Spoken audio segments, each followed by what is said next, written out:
दादा, अरे 7 दिवसावर आले लग्न, सगळी तयारी झाली, पण फर्निचरचं काय? गृहवस्तू भांडार 10 ठिकाणी फिरण्यापेक्षा आपल्याला हव्या असलेल्या वस्तूंच्या हजारो व्हरायटीज एकाच ठिकाणी पाहायला मिळतात, फक्त गृहवस्तू भांडार मध्ये. आज आषाढी एकादशीच्या निमित्तानं गुणे आयुर्वेद महाविद्यालयाच्या प्रांगणामध्ये श्री विठ्ठलाची महापूजा आणि श्रद्धेय स्वर्गीय अरुणकाका जगताप यांच्या प्रतिमेचं अत्यंत भावपूर्ण वातावरणात पूजन केलं गेलं. पुरोहितांच्या वेदमंत्रोच्चारात नगरसेविका शीतल ढोणे, अजय ढोणे आणि प्राध्यापक माणिक विधाते यांच्या हस्ते विठ्ठलाची महापूजा झाली. या देशाला आणि महाराष्ट्राला कुठल्याही संकटाचा धक्का लागू नये, आपला बळीराजा, कष्टकरी, उद्योजक आणि विद्यार्थी सर्व सुखाने नांदावेत.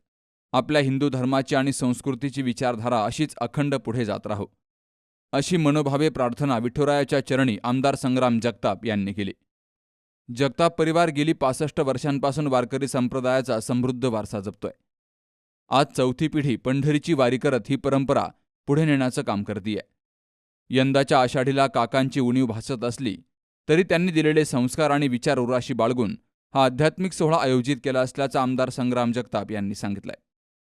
आपण जर पाहिलं तर हा महाराष्ट्र, या महाराष्ट्राने नेहमीच या भारतभूमीला दिशा दिलेली आहे आणि दिशा देत असताना त्याच्यामध्ये प्रामुख्यानं अनेक साधू संत यांच्या विचारानं पावन झालेली ही भारतभूमी आहे.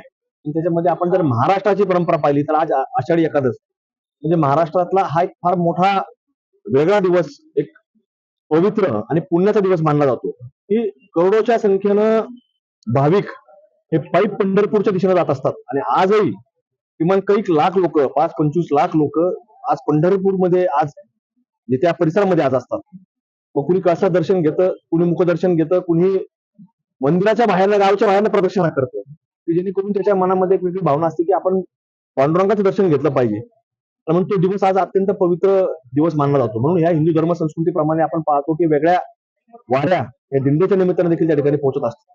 म्हणून प्रत्येक ठिकाणी, आज प्रत्येक गाव खेड्यामध्ये देखील जे वारी जात नाही किंवा जाऊन आलेले लोक अगोदरच एक दिवस अगोदर पुन्हा आपल्या गावी परततात. तिथं मनोवाळवे ते पांडुरंगाची पूजा करतात. आज या ठिकाणी देखील आमच्या कुटुंबाला देखील, जसं आता गणेशजी भोसले साहेबांनी सांगितलं की 65 वर्ष झाले आमच्या आजोबांनी दिंडी सुरू करून, आणि आज जवळपास आमच्या कुटुंबातला सदस्य 65 वर्षापासून त्या दिंडीमध्ये सहभागी आहे. ते सर असतील, जे श्री ज्येष्ठ मंडळी असतील, त्यांनी देखील सुचवलं की कुठंतरी आज ते नसल्या कारणानं आपण कुठंतरी ही महाआरतीचा कार्यक्रम केला पाहिजे. आणि म्हणून तो महाआरतीचा कार्यक्रम आता यावर्षी त्यांनी सुरू केलेला आहे. दरवर्षी त्यांनी आता तो सुरू ठेवावा. महाप्रसादाचा कार्यक्रम सुरू ठेवलेला आहे. आणि ही विचारधारा, अध्यात्माची, धर्माची विचारधारा, भगव्याची विचारधारा ही छत्रपती शिवाजी महाराजांपासून पुढे चालत आली आहे आणि त्यांना साधू संतांनी दिलेली होती. म्हणून त्याच विचारधारेवरती समाजामध्ये काम करत राहिलं पाहिजे. आणि याच्यातनं चांगल्या प्रकारे जो धर्मातला विचार मिळतो तो संस्काराचा विचार मिळतो. आणि म्हणून ते संस्कार देखील आपल्या सर्वांच्या माध्यमातून जोपासले जावात, अशीच या निमित्तानं मी भावना व्यक्त करतो.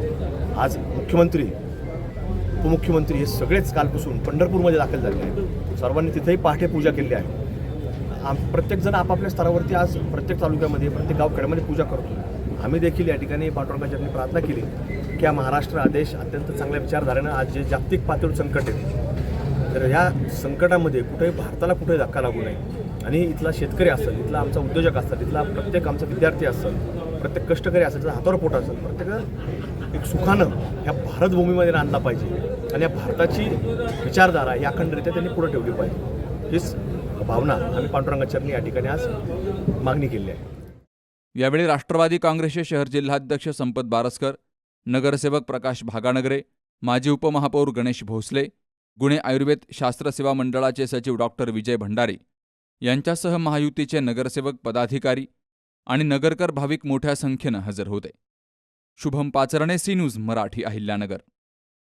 कॉंग्रॅच्युलेशन्स वहिनी, बाळ झाल्याबद्दल. पण मी ऐकलंय डिलिव्हरी फार क्रिटिकल होती. आता ठीक आहे ना सगळं? अगं होता थोडा प्रॉब्लेम, पण स्त्रियांच्या आरोग्याची संपूर्ण काळजी घेणारं मातृसेवा होतं ना साथीला. सगळं सुरळीत झालं. किशोर वयापासून ते रजोनिवृत्तीपर्यंत स्त्रीच्या आरोग्याची संपूर्ण काळजी घेणारं अहमदनगरमधील पहिलं स्त्री रुग्णालय Matruseva women's hospital, obstetric, ICU. किशोरवयीन आणि विवाहपूर्व समुपदेशन, गरोदर माता तपासणी आणि प्रसूती, पहिल्या सिझेरियन नंतर नॉर्मल डिलिव्हरीची सोय. मातृसेवा विमेन्स हॉस्पिटल, सक्कर चौक, नवीन टिळक रोड, अहमदनगर. फोन 9850 20 0017.